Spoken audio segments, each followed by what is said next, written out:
Hi friends, फिर से स्वागत है आपकी अपनी यूट्यूब चैनल ट्यूटोरिंग क्लासेस में। आज के इस वीडियो में हम लोग 10th संस्कृत के टॉप मोस्ट सब्जेक्टिव क्वेश्चन के बारे में पढ़ने वाले हैं जो आपके एग्जाम में पूर्णतः आने की संभावना है। आइए शुरू करते हैं। यदि आप चैनल पे पहली बार हैं तो चैनल को सब्सक्राइब करके एक प्यारा सा कमेंट कर दें ताकि हमारे प्रत्येक वीडियो का नोटिफिकेशन आपको मिलता रहे। हमारे पास क्वेश्चन नंबर फर्स्ट है कि भारतीय संस्कार पाठ के आधार पर संस्कार जनित लाभ का वर्णन अपने शब्दों में करें। तो संस्कारों के पालन से ही व्यक्ति के व्यक्तित्व का निर्माण होता है। संस्कारों का उचित समय पर पालन करने से हमारे अंदर गुण बढ़ते हैं तथा दोषों का नाश होता है, यानी कि हमारे अंदर अच्छाई का प्रगाढ़ होता है और बुराई जो होता है उसका नाश होता है। भारतीय जीवन में प्राचीन काल से ही संस्कारों के बारे में अपना महत्व बनाए रखा है, अपने महत्व को संजोए रखा है। यहाँ हमारे ऋषि महर्षियों ने एक कल्पना किया था कि जीवन के सभी मुख्य अवसर पर वेद मंत्रों का उच्चारण होना चाहिए। अपने से बड़ों का आशीर्वाद लेना, वरिष्ठ मन होता है बड़ा, अपने से बड़ों का आशीर्वाद लेना चाहिए और जो भी पूजा पाठ हवन हो उसमें परिवार के सभी सदस्यों का सम्मिलित होना जरूरी है, तब वह उत्सव सबसे अधिक प्रभावशाली होता है। क्वेश्चन नंबर सेकंड है, भारत महिमा पाठ के आधार पर भारत के महत्व का वर्णन जो है अपने शब्दों में करें। तो भारतवर्ष जो है अति प्रसिद्ध देश है तथा यहाँ की भूमि सदैव पवित्र और ममतामयी रही है।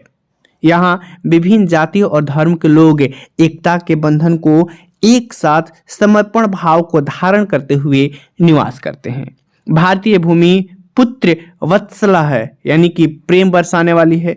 यहाँ की धरती सोना उपजाती है। देवगढ़ भी यहाँ जन्म के लेने के लिए लायक रहते हैं, यानी तरसते रहते हैं। भारत भूमि की प्रकृति जो है अद्वितीय है, इसलिए भारत में देवता लोग भी बार बार जन्म लेना चाहते हैं। क्वेश्चन नंबर 3 है, विद्यापति कौन थे, उन्होंने किस ग्रंथ की रचना की तथा अलस कथा पाठ में किस कहानी का वर्णन है। यानी कि विद्यापति जो है लोकप्रिय मैथिल कवि हैं। संस्कृत ग्रंथों की रचयिता भी इन्हें कहा जाता है। विद्यापति की ख्याति जो है संस्कृत विषयों में आध्यात्मिक है।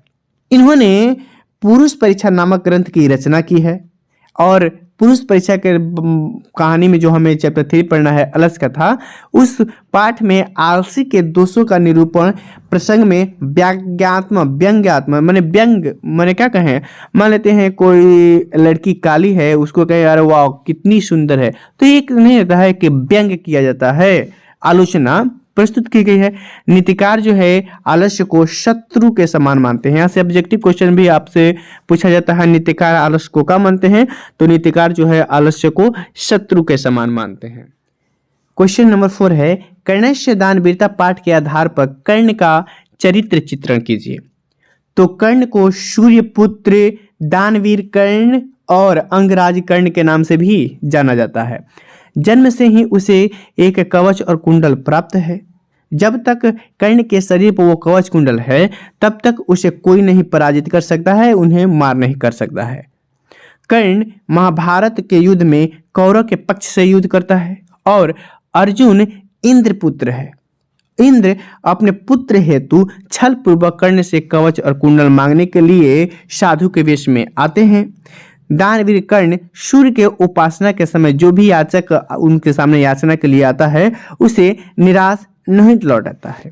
इंद्र इसका लाभ उठाकर दान में कवच कुंडल मांग लेते हैं। सब कुछ जानते हुए भी कर्ण कवच और कुंडल उन्हें दे देता है, इसलिए यहीं से दानवीर कर्ण की उपाधि मिल गई है। क्वेश्चन नंबर 5 है, भारतीय संस्कार पाठ के आधार पर स्पष्ट करें कि संस्कार कितने हैं तथा उनके नाम क्या हैं। भारतीय संस्कार मूलतः 5 प्रकार के हैं। कितने, और कुल संस्कार पूछा जाए तो कुल 16 संस्कार होते हैं। जन्म के पहले 3, शैशवावस्था में 6, शिक्षावस्था में 5, गृहस्थ संस्कार में 1 और मरने के बाद 1 संस्कार होता है। ये सब मिलाकर के कुल संस्कारों की संख्या कितना है, 16 है। जन्म के पूर्व संस्कार में गर्भाधारण, पुंसवन और सुमंतोन्नयन है। शैशवावस्था में जात कर्म, नामकरण, अन्नप्राशन और चूड़ाकर्म आदि हैं। तथा शिक्षा संस्कार में अक्षर आरंभ, उपनयन, केशांत आदि हैं। गृहस्थ संस्कार में विवाह एवं मृत्यु बाद अंत्येष्टि संस्कार होती है। आपसे पूछ लिया जाता है अंत्येष्टि संस्कार कब होता है, तो मरने के बाद। मरने के बाद कौन सा संस्कार होता है, तो अंत्येष्टि संस्कार होता है। क्वेश्चन नंबर 6 है, भगवान बुद्ध ने पटना के बारे में क्या कहा है। तो भगवान बुद्ध ने पटना के बारे में कहा है कि यह गांव जो है महानगर होगा, लेकिन आपसी कलह, झगड़ा आदि घटनाओं और बाढ़ की वजह से सदा पीड़ित बना रहेगा। क्वेश्चन नंबर 7, मध्यकाल में भारतीय समाज में फैली कुरीतियों का वर्णन अपने शब्दों में करें। स्वामी दयानंद पार्षद है, चैप्टर 9। मध्यकाल में अनेक प्रकार की कुरीतियां मौजूद थी हमारे भारतीय समाज में, जैसे कि जातिवाद, छुआछूत, अशिक्षा, विधवाओं की दुर्गति और सारे अनेक उदाहरण हैं जो भारतीय समाज में अंधकूप की ओर ले जा रहे थे। दलित हिंदू समाज को तिरस्कृत करके उन्हें धर्म परिवर्तन के लिए विवश किया जा रहा था। इसी प्रकार और सारी अनेक प्रकार की कुरीतियां भारतीय समाज में मध्यकाल में फैली हुई थी। क्वेश्चन नंबर 8 है, केशांत संस्कार को गोदान संस्कार भी कहा जाता है, क्यों। अगर आपने सभी चैप्टर का अर्थ नहीं देखा है तो उसके प्लेलिस्ट का लिंक नीचे डिस्क्रिप्शन बॉक्स में है, आप जरूर देख लीजिए। वहां से आपके बहुत सारे ऑब्जेक्टिव भी तैयार हो जाते हैं। किसान संस्कार में गुरु के घर में ही शिष्य का प्रथम क्षौर कर्म होता है और इस संस्कार में गाय का दान अनिवार्य था। अतः किसान संस्कार को गोदान संस्कार के नाम से जाना जाता है। नेक्स्ट क्वेश्चन है, अपनी उन्नति चाहने वाले को कितने दोषों को त्याग कर देना चाहिए। ये आपका नीति श्लोका पाठ से संबंधित है, जिसके लेखक विदुर जी हैं। इन्होंने कहा है कि अपनी उन्नति चाहने वालों को 6 दोषों का नाश कर देना चाहिए, यानी त्याग कर देना चाहिए। उनमें से है निंद्रा, नींद, तंद्रा माने ज्यादा खाने वाले, भय, डर, क्रोध, आलस्य और देर से काम करने की जो आदत है उन्हें त्याग कर देना चाहिए, तभी उन्हें उन्नति मिल सकती है। क्वेश्चन नंबर 10 है, संस्कृत में पंडित क्षमाराव के योगदान का वर्णन कीजिए। ये आपका संस्कृत साहित्य लेखिका चैप्टर 4 से संबंधित है। संस्कृत साहित्य में आधुनिक समय की लेखिकाओं में पंडित क्षमाराव शंकर चरित्रम उनके अद्वितीय रचना है और यहाँ से उन्होंने गांधी जी से प्रभावित होकर सत्याग्रह, गीता, मीरा लहरी, कथा मुक्तावली, ग्राम ज्योति, ये सभी रचनाएं जो हैं पंडित क्षमाराव की हैं। क्वेश्चन नंबर 11, स्वामी दयानंद को मूर्ति पूजा के प्रति आस्था कैसे हुई। कब इन्होंने मूर्ति पूजा का विरोध करना शुरू कर दिया। तो स्वामी दयानंद का परिवार जो था धर्म के प्रति समर्पण था।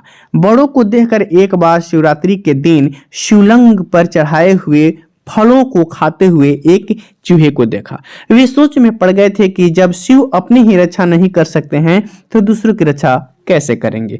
ऐसे भाव उनके अंदर आते ही उनके प्रति, उनके मन में मूर्ति पूजा के प्रति आस्था जागृत हो गया और वे मूर्ति पूजा का विरोध करने लगे। क्वेश्चन नंबर 12 है, पटना में कौमुदी महोत्सव को मनाया जाता था कब। तो पाटलिपुत्र में कौमुदी महोत्सव जो है गुप्त वंश के शासन काल में, कब, किसके शासन काल में, गुप्त वंश के। और कब मनाया जाता है तो शरद ऋतु में बड़ी धूमधाम से मनाया जाता था।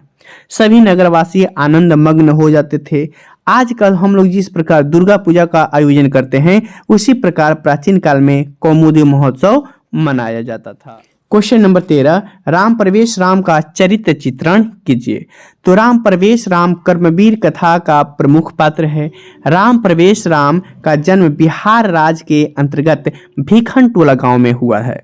खेलों में मग्न रहने वाले राम प्रवेश राम अध्यापक का साथ पाकर के पठन पाठन में जुड़ गए और गुरु का आशीर्वाद और मेहनत उनकी सफलता की सीढ़ियां बनती गईं। धन के अभाव के बीच में भी वो अपनी अध्ययन को जारी रखे। विद्यालय स्तर से लेकर प्रतियोगिता की परीक्षाओं में सभी जगह प्रथम स्थान को इन्होंने प्राप्त किया था। केंद्रीय लोक सेवा परीक्षा में उत्तीर्ण होकर वह समाज के समक्ष जो है अपनी आदर्श प्रस्तुत कर लिया। राम प्रवेश राम के प्रशासन क्षमता और संकट काल में निर्णय लेने के सामर्थ्य से सभी लोग क्या थे, आकर्षित थे। क्वेश्चन नंबर 14 है, वसुधैव कुटुंबकम की अवधारणा क्यों आवश्यक है? ये आपका विश्व शांति पाठ से संबंधित है।